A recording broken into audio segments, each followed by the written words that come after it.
और भाई आपको दिखाते हैं कैसे प्रधानमंत्री मोदी ने आज एक बार फिर एक के बाद एक 3 फैसलों से सबको चौंका दिया।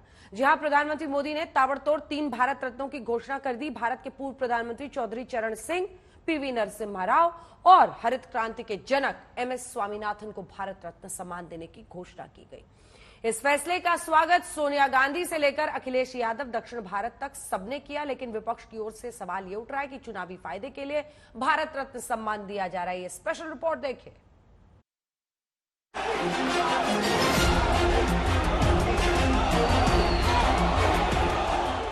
(2024) के लोकसभा चुनाव में पीएम मोदी का टारगेट 400 पार का है और पीएम मोदी ने इस वक्त देश की राजनीति में अपने एक एक फैसले से सबको चौंका रखा है। अब पीएम मोदी ने 3 लोगों को भारत रत्न देने का ऐलान किया है। भारत के 5वें प्रधानमंत्री चौधरी चरण सिंह, पूर्व प्रधानमंत्री पीवी नरसिम्हा राव और मशहूर कृषि वैज्ञानिक एमएस स्वामीनाथन। ये 3 ऐसे हैं जिनके सम्मान की धमक पश्चिमी उत्तर प्रदेश से लेकर दक्षिण तक जाती है। Ma'am Bharat Ratna for PV Narasimha Rao ma'am, for former Prime Minister Chaudhary Charan Singh and Bharat Ratna for PV Narasimha Rao, ma'am.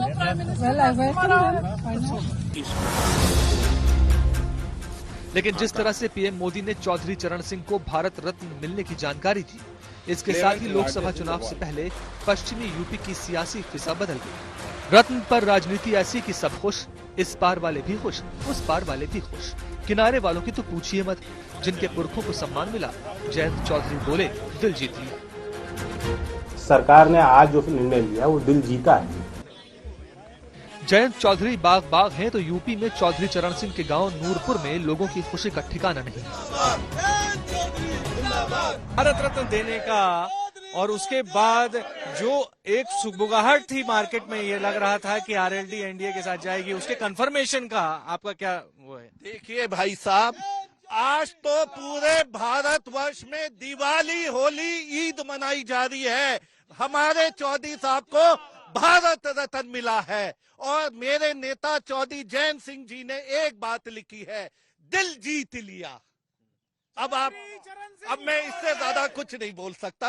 हमारे नेता चौधरी जयंत सिंह जी के हम सब लोग सिपाही हैं और उनके साथ मजबूती के साथ खड़े हुए हैं। जो भी उनका निर्णय होगा उनके साथ हम हैं। चौधरी चरण सिंह को उस वक्त भारत रत्न का ऐलान किया गया है जब चर्चा बहुत जोर शोर से है कि उनके पोते जयंत सिंह ने अखिलेश यादव और इंडिया गठबंधन का साथ छोड़ बीजेपी का हाथ थाम लिया है। भारतीय जनता पार्टी दलों को तोड़ना जानती है।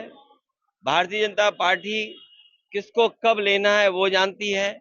भारतीय जनता पार्टी ये भी जानती है कि कैसे बेईमानी करनी है। मैं कोई उनकी बात को काट नहीं रहा हूं। जो उन्होंने बात कही अपने सोच समझ से कही होगी, लेकिन मैं ये कहता हूं कि सरकार ने आज जो निर्णय लिया वो दिल जीता है, कोई खरीदने की बात नहीं है। चौधरी चरण सिंह के सम्मान पर विरोधी दल एक तरफा इस फैसले का स्वागत कर रहे हैं तो दूसरी ओर इसे चुनावी फैसला भी बता रहे हैं। मैं उसका दुख होने की जरूरत नहीं, खुशी है उनको दिया तो। और नरसिम्हा राव जी ने तो उनको मस्जिद ढाने के लिए मदद भी की थी, तो दिया तो ठीक है ना। विरोधी सवाल उठा रहे हैं कि चौधरी चरण सिंह हो या हरित क्रांति के जनक एमएस स्वामीनाथन, असली सम्मान तब होगा जब किसानों को न्यूनतम कीमत की गारंटी का कानून बनेगा। विपक्षी इन घोषणाओं के पीछे चुनावी राजनीति खेलने का आरोप लगा रहे हैं, लेकिन सरकार कुछ और कहती है। सरकार कहती है कि चौधरी चरण सिंह लोकतंत्र के लिए प्रतिबद्ध थे। सियासत कहती है कि चौधरी चरण सिंह ओबीसी प्रधानमंत्री थे। सरकार कहती है चौधरी साहब किसानों के सबसे बड़े हितैषी थे। सियासत कहती है चौधरी चरण सिंह के सम्मान से जाट वोट मिलेंगे। सरकार कहती है चौधरी साहब का जीवन किसान कल्याण के लिए समर्पित था। सियासत कहती है चौधरी साहब के सम्मान से पश्चिमी यूपी की 25 सीटों पर वोट बढ़ेंगे। भारतीय जनता पार्टी जो आज देर में भारत रत्न देने का काम किया 2014 के बाद, जब आज हम चुनाव में जा रहे हैं, निश्चित रूप से राजनीतिक लाभ प्राप्त करने के उद्देश्य से दिया है। दरअसल चौधरी चरण सिंह और हरित क्रांति के जनक एमएस स्वामीनाथन को भारत रत्न की घोषणा के पीछे सियासी वजह है और इसके पीछे किसान और जाति 2 फैक्टर काम कर रहे हैं। खबर है कि सरकार के इस फैसले से एक तो कांग्रेस के ओबीसी दांव को भी कमजोर किया जा सकता है, दूसरे पश्चिमी यूपी में बीजेपी को जाट और किसान वोटों का फायदा हो सकता है, क्योंकि 2019 के चुनाव में बीजेपी ने पश्चिमी यूपी की 7 सीटों पर हार का सामना किया था, जिसमें बिजनौर और बागपत की 2 सीटें इस बार आरएलडी के साथ गठबंधन करके दिए जाने की चर्चा है। पाने की अब आप भाजपा के साथ हाथ मिलाने के लिए तैयार हो, आप भाजपा के साथ हाथ मिला रहे हैं? देखिए, कोई कसर रहती है, आज मैं किस मुंह से इनकार करूंगा?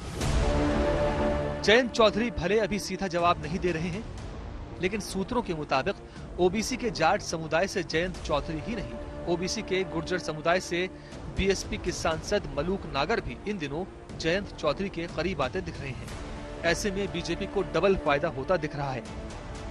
वैसे भी यूपी की 80 लोकसभा सीटों में से करीब 27 लोकसभा सीटें पश्चिम यूपी से आती हैं। इनमें 27 लोकसभा सीटों पर जाट, गुर्जर, दलित और मुस्लिम मतदाताओं की निर्णायक भूमिका है। पश्चिमी यूपी में 32 मुस्लिम और 26% दलित वोटों के मुकाबले के लिए जाट गुर्जर वोटों को साधना जरूरी है। और इसी सियासत की कोशिश में किसान नेता चौधरी चरण सिंह से लेकर हरित क्रांति के जनक MS स्वामीनाथन तक को भारत रत्न सम्मान का दांव चलने की बात विपक्षी दल कर रहे हैं। हापुड़ से अभिषेक आनंद के साथ आज तक ब्यूरो। ना पक्ष ना विपक्ष, ना लेफ्ट ना राइट,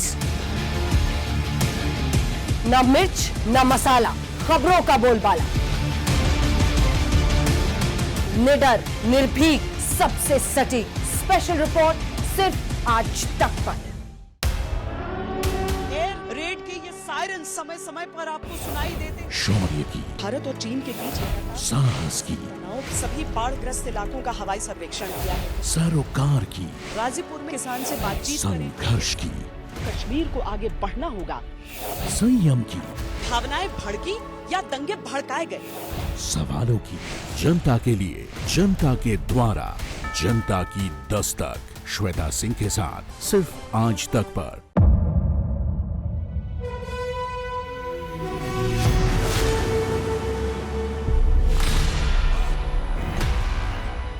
मुद्दों का मैदान, तर्कों पर घमासान। क्या बताना चाहते हैं इस देश को? किससे किसकी ठनी, किसने दी किसे पटखनी, क्या सच है जिसको छिपाने की कोशिश। खबरों की दुनिया का सबसे बड़ा अखाड़ा दंगल देखे मेरे यानी चित्रा त्रिपाठी के साथ रोज शाम 5 बजे सिर्फ आज तक पर। ना पक्ष ना विपक्ष, ना लेफ्ट ना राइट, ना मिर्च ना मसाला, खबरों का बोलबाला, निडर, निर्भीक, सबसे सटीक स्पेशल रिपोर्ट सिर्फ आज तक पर। एयर रेड के ये सायरन समय समय पर आपको सुनाई देते। शौर्य की, भारत और चीन के बीच साहस की, सभी बाढ़ग्रस्त इलाकों का हवाई सर्वेक्षण किया है। सरोकार की, गाजीपुर में किसान से बातचीत करें। संघर्ष की, कश्मीर को आगे बढ़ना होगा। संयम की, भावनाएं भड़की या दंगे भड़काए गए। सवालों की, जनता के लिए, जनता के द्वारा, जनता की दस्तक। श्वेता सिंह के साथ सिर्फ आज तक पर।